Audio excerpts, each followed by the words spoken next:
Okay, welcome to Casa G. Ayun, si Rudy Boy.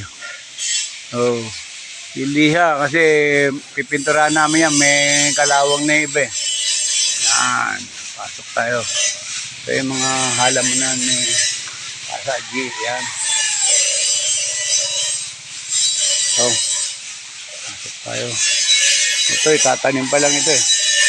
Bagong angkat na halaman. Saka yun. Pa yan, yung ano na yan, babaon pa lang yan. Ito yung mga kawayan.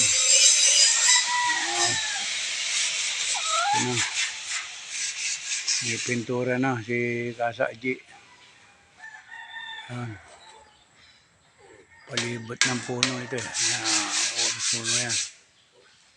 Oh, ayan ang Casa G. Kaya puro lilim to maghapon.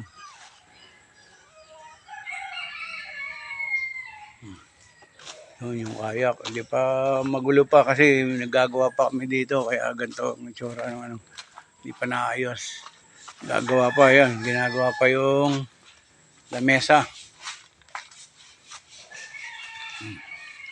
Ito yung gazebo. Ayun, si Chan Lolit. Ang ganda pa rin. Walang kupas. Ito ang dirty kitchen.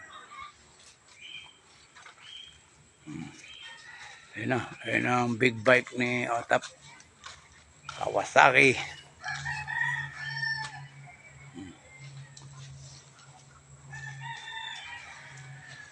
Ito, mga gulo pa. Kasi yan, ito yung mga bagong gawa. Yung kisame. Oh. Okay na to. Yan. Bahay.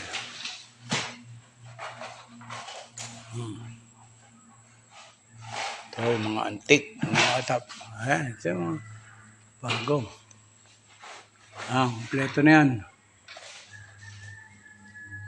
Saka dito, ang kulang na lang niya yung pinakalikod. Wala pang ganyan. Ito yung bar.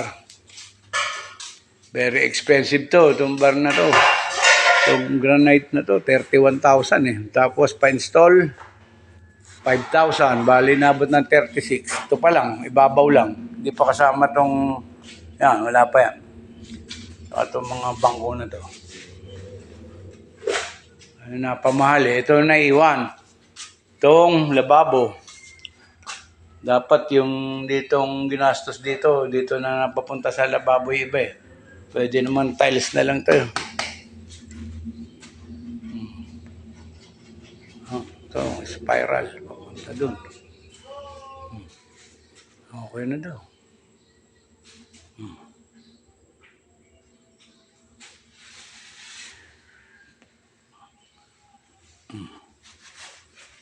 Ito ang itaas ng